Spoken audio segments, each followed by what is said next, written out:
सबसे पहले तो मैं आपके सभी दर्शकों को नमस्कार करता हूं।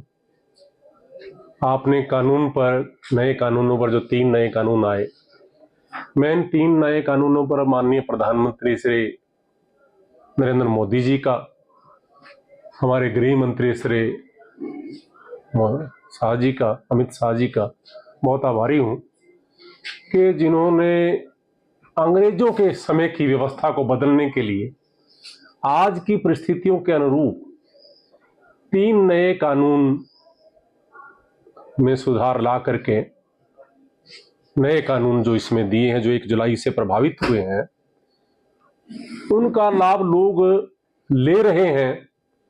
क्योंकि सरकार की ये नीति हमेशा रहती है कि लोगों को राहत दिए जाने की दृष्टि से अच्छे और लोकहित में कानून बनाए जाए। उनमें जिस कानून का आपने इस समय जिक्र किया है, मैं समझता हूं कि अपराध जगत की दुनिया में मजबूरी के कारण घुसे लोगों को कई बार सजा हो जाती है, कई बार परिस्थितियों के अनुसार उनको सजा हो जाती है, कई बार उनके पास साक्ष्य नहीं होते, इसलिए उनको सजा हो जाती है। तो ऐसे लोगों को जो किसी कारणवश अपराधी तो नहीं थे, परंतु अपराध की दुनिया में चले गए। वैसे तो हमारे कानून का जो आधार है वो ये है कि 100 दोषी छूट जाएं, परंतु एक निर्दोष को सजा ना हो। शायद ये कल्याण की भावना इन नए कानून में भी सरकार ने समाहित की है। उनमें से एक कानून हमारी जो भारतीय नागरिक सुरक्षा संहिता 2023 है, उसमें 474 का जिक्र आपने किया। 474 में कोई भी एप्रोप्रिएट गवर्नमेंट, सिर्फ हरियाणा सरकार नहीं, भारत के किसी राज्य की कोई भी एप्रोप्रिएट गवर्नमेंट किसी सजा याफ्ता व्यक्ति को राहत दे सकती है। उसमें जो उपधारा ए है 474 भारतीय साक्ष्य अधिनियम की, जो न्यायालय द्वारा डेथ पेनल्टी दी जाती है, मौत के रूप में सजा दी जाती है, तो कोई भी सरकार इस नए कानून के तहत उसको लाइफ इंप्रिजनमेंट में बदल सकती है, डेथ पेनल्टी को। और उपधारा बी में यह प्रावधान किया गया है, यदि 7 साल जो इंप्रिजनमेंट लाइफ हो, जीवन भर के लिए सजा दी गई हो, तो उसको 7 सालों की सजा में तब्दील कर सकती है। और सी में यह प्रावधान है कि अगर 7 साल से अधिक की सजा माननीय न्यायालय द्वारा दी गई हो, तो उसको 3 साल में तब्दील कर सकती है।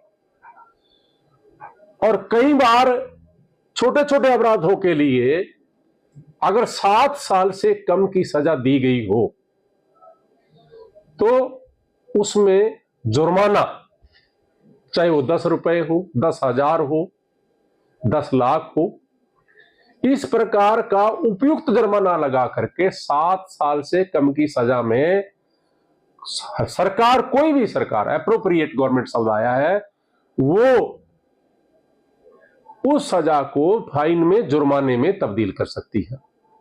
और यदि कोई कठोर कारावास की सजा मिली हो, तो कठोर कारावास की सजा भारतीय साक्ष्य अधिनियम की धारा 474 के डी में यह वर्णित है कि कठोर कारावास की सजा को साधारण कारावास की सजा में परिवर्तित किया जा सकता है। तो इसका एक ही मकसद है, वो मकसद ये है कि जाने अनजाने में, भूल से लोग जब कोई एक गलती करते हैं, कई बार हो जाती है, कई बार परिस्थितियां ऐसी हो जाती है, तो आम लोग सुधार का रास्ता अपनाएं। उनके परिवार की चिंता सरकार ने की है कि वो कठोर सजाओं को नरम सजाओं में तब्दील करें, ताकि लोग अपनी गलती का एहसास करें और फिर से कोई अपराध की दुनिया में, अपराध के जगत में फंसने का काम ना करें, अपराध की दुनिया में फिर पैर ना रखें। तो ये लोकहित में सरकार द्वारा बढ़ाया गया नियम है। दो फर्क है।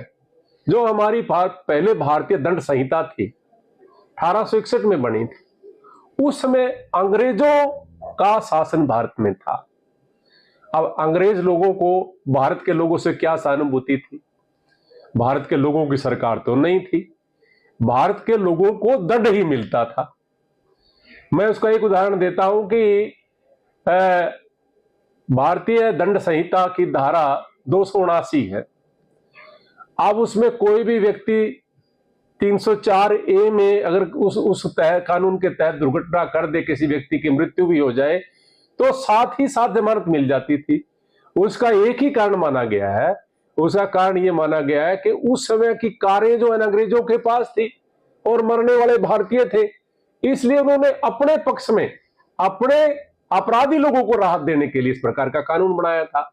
आज भारत में भारत के लोगों की सरकार है, भारत के लोगों का कल्याण छिपा हुआ है। भारत की सरकार भारत के लोगों का कल्याण करने के लिए ऐसा कार्य करती है। तो ये कानून बहुत ही बढ़िया भारत की सरकार ने नए कानून में इसका समावेश किया है। और जहां तक इस कानून के इंप्लीमेंटेशन की बात है, दुर्भाग्यवश प्रांतों की सरकारें अगर इस कानून, भारत की संसद द्वारा पारित कानून को लागू नहीं करती और लोगों को राहत प्रदान नहीं करती, तो निश्चित तौर पर कानून बनाने वाले लोगों को इस पर सख्त एक्शन लेना चाहिए।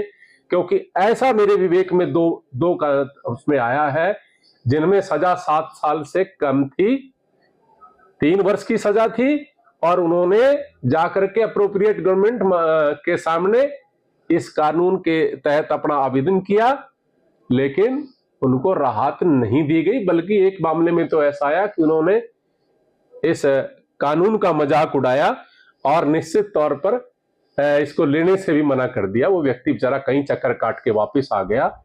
तो हमारे आकाओं को, हमारे नेताओं को, हमारे सरकार के मुखियाओं को इस बात का संज्ञान लेना चाहिए कि भारत की संसद द्वारा बहुत विचार विमर्श के बाद बनाए गए कानून का इंप्लीमेंटेशन ना होना भी एक अपराध की श्रेणी में होना चाहिए। ऐसे अधिकारियों को दंडित किया जाना चाहिए जो भारत की संसद में पारित कानून का भी मजाक उड़ाते हैं। तो यह जनहित में बनाया गया कानून लोगों के काम आना चाहिए और निश्चित तौर पर यह बहुत ही बढ़िया और सराहनीय कानून है।